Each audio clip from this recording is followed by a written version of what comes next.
Hari gini masih nyari Innova. Nih di samping gua ada BYD M6 dengan harga Innova yang paling murah aja ini masih lebih murah lagi. Yes, ini adalah MPV listrik pertama 7-seater dari BYD, range-nya 420 sampai 530 km. Tapi di luar itu juga banyak fitur-fitur dan gimmick-gimmick canggihnya yang kita cari tahu di video ini. Gua Audi dari Autonet Next.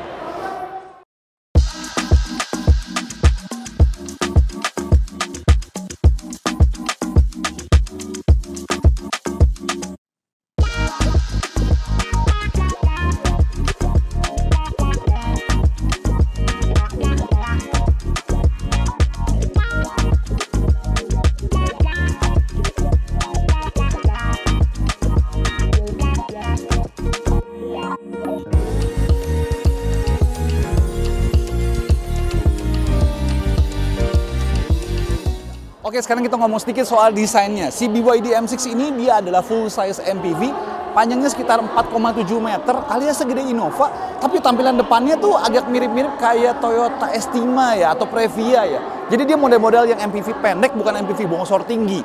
Dan depannya ini sendiri jadi mirip kayak Atto tapi di MPV-in gitu loh. Depan-depannya garis-garis depannya masih clean, khas BYD, logo BYD juga clean, kamera 360, ada aksen-aksen chrome sedikit, dan dia kelihatan lebih pendek daripada mobil-mobil MPV kebanyakan. Intinya tampilannya cukup menarik.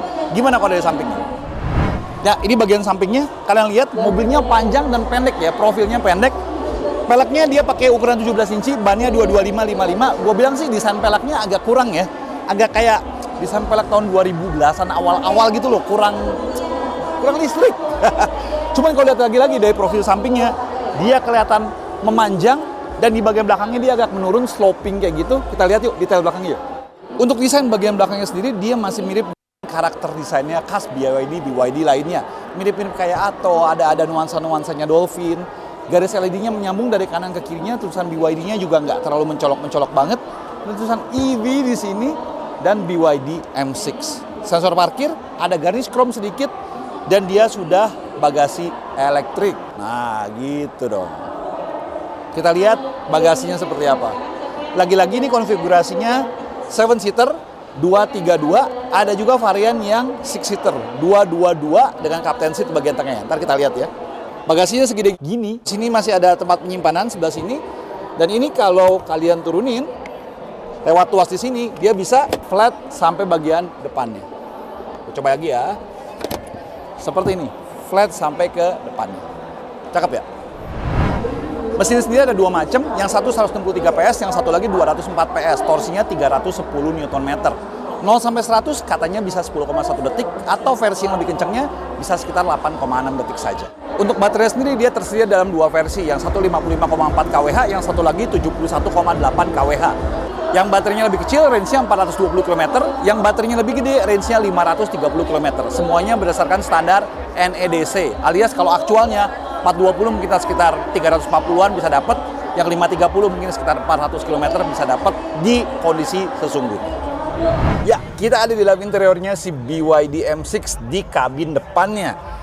Langsung feel pertama adalah ini kerasa sangat MPV, cuman MPV in a good way ya. Jadi kalau ada beberapa MPV yang pengen kerasa tinggi, duduknya jadi agak commanding, ini enggak, duduknya agak ngedelep, kakinya agak ke depan, sedan banget gitu kan.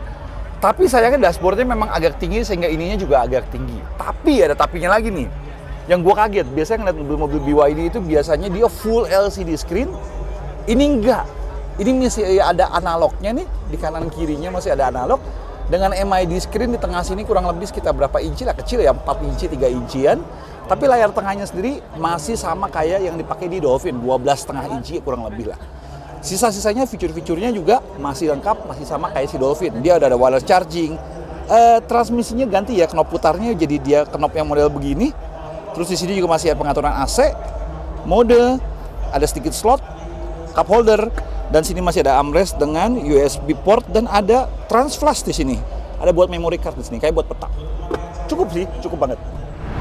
Ya, untuk pengaturan setir sendiri dia sudah tilt teleskopik ya, lumayan.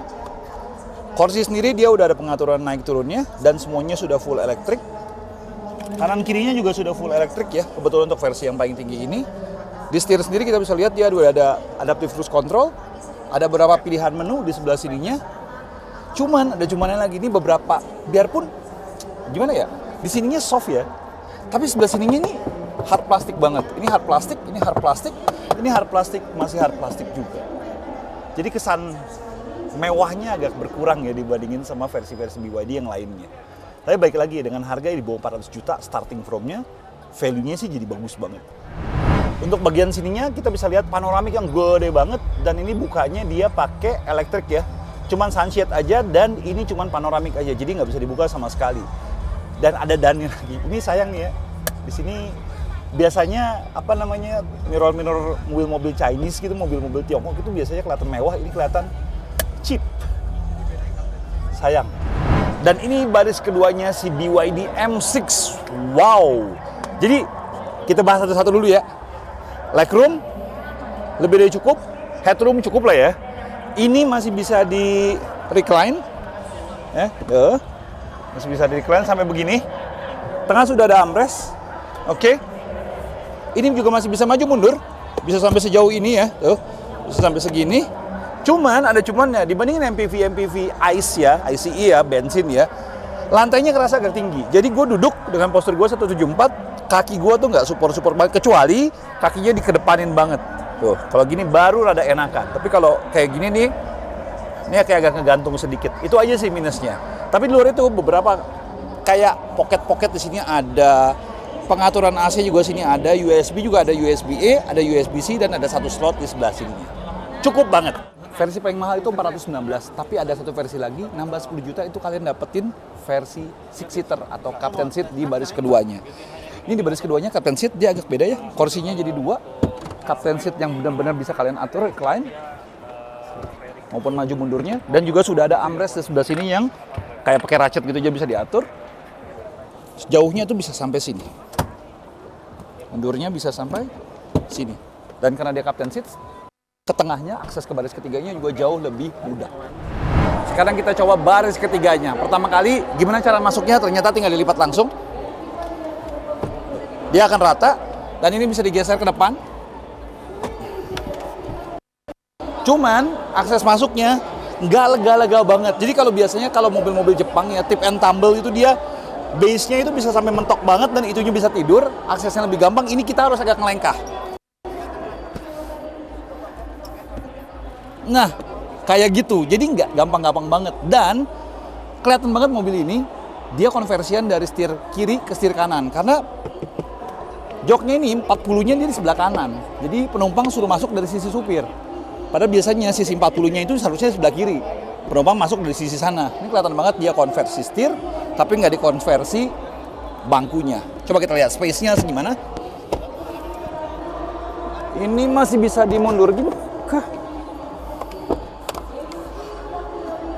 Kameramen kayak harus bantuin mundurin. Ini kalau dimentokin ya. Oke, kita mentokin. Dan gua kesiksa di belakang sini. Ini masih bisa, waduh. Oke. Ini baris ketiganya. Jadi kalau cuma duduk jangka menengah aja oke lah ya. Gua 174, kaki gua ya mentok. Mentok. Ini biarpun kursi belakang masih bisa di recline satu step ya. Tapi kepala hampir mentok. Jadi balik lagi kalau untuk kursi ketiganya ini baiknya anak umur belasan tahun yang nggak bongsor-bongsor banget lah, 150-an lah, 140, 150-an gitu, masih cukup nyaman duduk di belakang. Tapi kalau udah di atas 160-an, nyeksa. Itu aja kesimpulannya. Oke, sekarang kita sampai pada kesimpulannya, kesimpulan si BYD M6 ini. Jadi dengan harga yang lebih murah daripada Innova bensin, kalian dapat mobil 7-seater atau 6-seater captain seat dengan full EV. Range-nya juga nggak malu-maluin, 420 sampai 530 km dalam sekali charge. Teknologi terbaru dan model yang nggak jelek-jelek banget, oke banget modelnya juga. Jadi menurut kalian ini mobil bisa ngacauin dunia persilatan otomotif Indonesia nggak saat ini? Kalau menurut gue sih, ya udah bikin geger sih. Karena dengan start harga mulai dari 379 sampai 429, ini jadi salah satu mobil paling value for money saat ini di Indonesia. Oke, thank you udah nonton. Klik like kalau kalian suka video ini, subscribe kalau belum subscribe, dan tekan tombol lonceng untuk tahu video-video terbaru dari Otomotif. I'll sign off dari Gias 2024. Bye-bye.